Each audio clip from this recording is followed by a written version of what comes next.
চলো আমরা পালাই যাই, বাইসে থাকলে আরেকটা নতুন মন্দির করা যাবে। থামো, কোথায় পালাচ্ছ? কার ভয়ে পালাচ্ছ?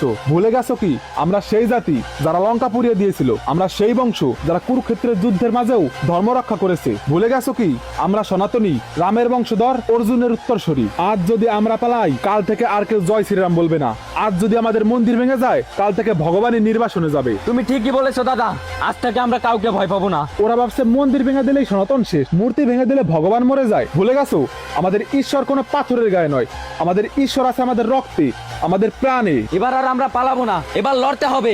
আমরা আসি, আমাদের মন্দির জীবন দিয়ে হলো আমরা রক্ষা করব।